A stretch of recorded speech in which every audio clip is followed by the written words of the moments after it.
רבותיי, חברה חדשה שהגיעה, מוריה, יועצת זוגית במרכז מוריה, נכון? נכון. מה שלומך? ואנחנו מדברים על זוגיות חדשה אחרי טראומה. ממשבר לתקווה, ויש פה איזה עניין ששורדי השבי שבוחרים מיד בזוגיות, מיד לאחר שהם משתחררים, זה כבר תופעה. אולי תסבירי לנו למה.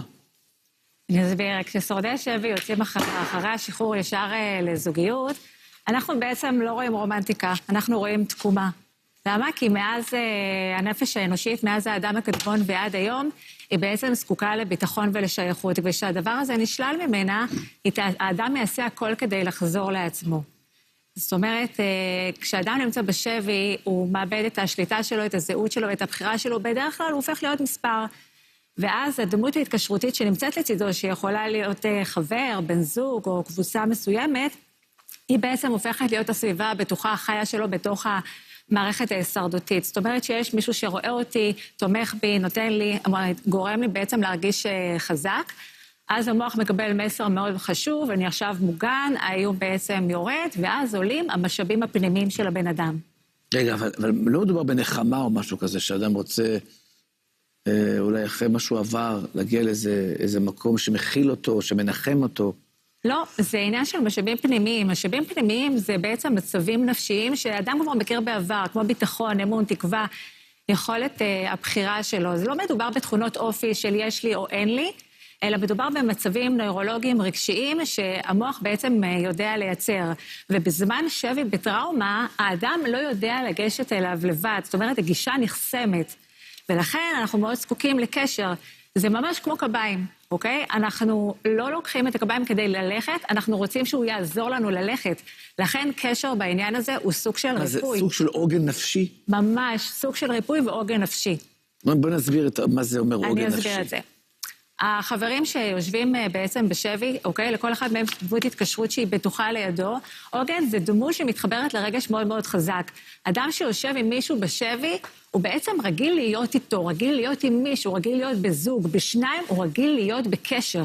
לכן ההמשכיות אחרי השחרור לזוגיות זה מאוד מאוד טבעי, זה לא זר, הוא בעצם חוזר למשהו שיחזיק אותו בתקופת השבי.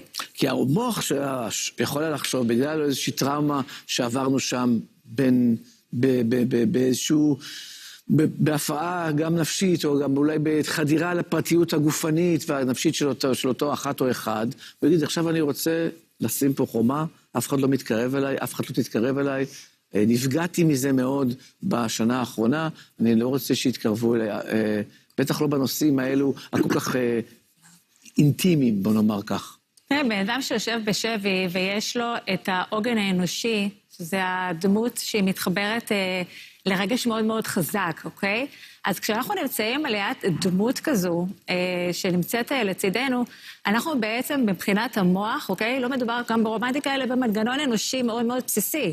המוח שלנו מפריש את הורמון האוקסיטוצין, אוקיי? כולם מכירים אותו כהורמון אהבה. ההורמון הזה מקושר במוח לאמון, לקרבה ולביטחון.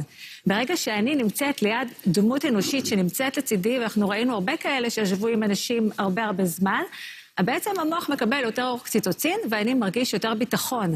אנחנו גם יכולים לראות ברמת העוגן, למשל אצל רומי, זה היה מאוד נוכח. כן. לה היה עוגן חיצוני, שזאת אימא שלה, שהייתה בנוכחות בטלוויזיה מדי פעם שהיא שמעה אותה. נכון. והיה לה גם את העוגן הפנימי, הייתה לה את אמילי דמארי. שעד היום היא, מה שקרה, הם חברות. קשרו אחת את השנייה לעד. ככה הם ביחד. ואנחנו גם יכולים לראות את זה גם אצל ספיר כהן וסשה. סשה היה עם מתן צנגאוקר, דמות חזקה קבועה הרבה זמן, וספיר הייתה במהלך השבי וגם בהמתנה עם אימא של סשה ואחותו.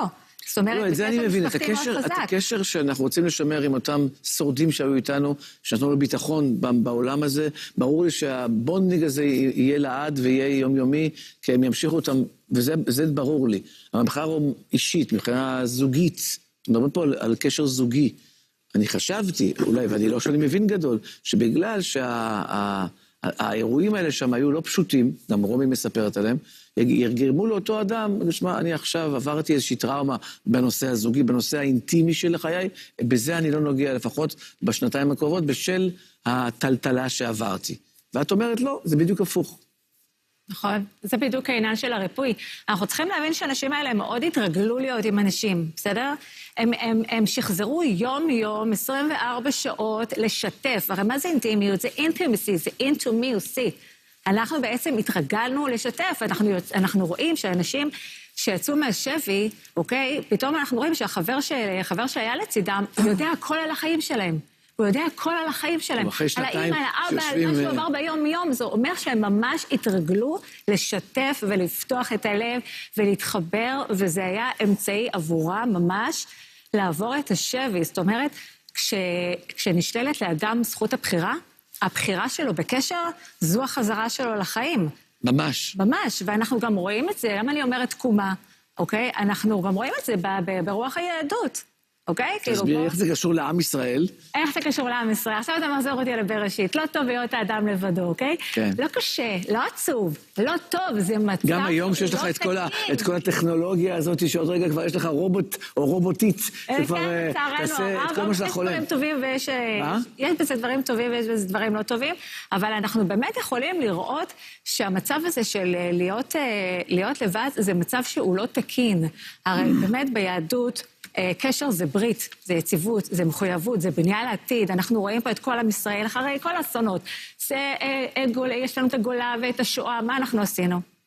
יצרנו קשרים, בנינו בתים. זה מה שאנחנו יודעים לעשות הכי טוב. וככה אנחנו בעצם מחזירים לעצמנו את החיים. גם במצרים, עכשיו קוראים בפרשה, שכביכול קיבלנו הוראה להפסיק את הילודה, נכון? הפוך. אנחנו עושים את זה בכפולות כל הזמן.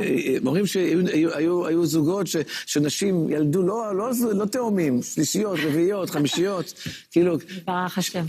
וכן שיענו אותו כן ירבה וכן ירפוץ. לא מזמן ככל שיענו אותו. לא מזמן אנחנו חגגנו את חג החנוכה, אוקיי? קשר זה אור. זה אור קטן שמגרש חושך גדול. יפה מאוד. אז זאת אומרת שאדם לא יכול להיות לבד, הוא צריך זוגיות. נכון. ואף אחד לא יספר לנו שהוא אם הוא טוב לו לבד, ויש לו את הזה שלו, את הלונה פארק שלו, ואת הטכנולוגיה שלו, הוא שורד. לבד הוא שורד, בזוגיות הוא צומח. אבל את לא מרגישה שבתקופה של 2026, אנשים, לצערי, אני אומר את זה, שזה לא באג'נדה שלי, בוחרים להיות לבד, בוחרים לא להביא ילדים, שמעתי, בוחרים לא להתחתן, כי יש להם נוחות טובה יותר כשהם לבד. אני לא חושבת שהם בוחרים לא להתחתן, אני גם שומעת הרבה רווקים, בני 40, 45. גם רווקות. וגם רווקות, הם מאוד רוצים זוגיות. הם פשוט לא, הם לא מתחברים. יש הרבה גירויים, אנחנו נמצאים בעולם של גירויים, יש בטלוויזיה ואינטרנט וטיקטוק ואינסטגרם, וכל הזמן אנחנו נחשפים לעוד ועוד דברים, ותמיד אנחנו חושבים שזה לא אז זה הקלקול, זה מביא את הקלקול? כי זה קלקול לא להיות בזוגיות לטעמי. זה כן. קודם כל אנחנו צריכים להיות בזוגיות, זה סופר חשוב. אני יודעת שאנשים, כן, זה מאוד מאתגר להם למצוא זוגיות, אני נתקלת. יחד עם זאת, אני יודעת שגם אנשים עושים הרבה מאמצים כדי להגיע לזוגיות, ואני נתקלת בזה בכל פעם. בכל פעם אני אומרת, הלוואי ונמצא זוגיות, הלוואי ונמצא זוגיות. אנשים באמת מייחלים לעצמם את זה, אוקיי?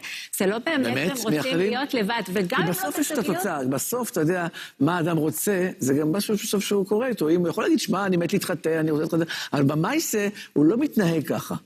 אז זה אומר שאולי באמת עדיין הנוחות הזו גברה על אותו אידאה שאת צודקת בו, לא טוב להיות אדם לבדו. אני אומרת שגם אם יש נוחות, אז מגיע הבן אדם והנפש התאומה, שמממשת לו את הנוחות הזו, ואז הוא מרגיש ביטחון וכיף לו.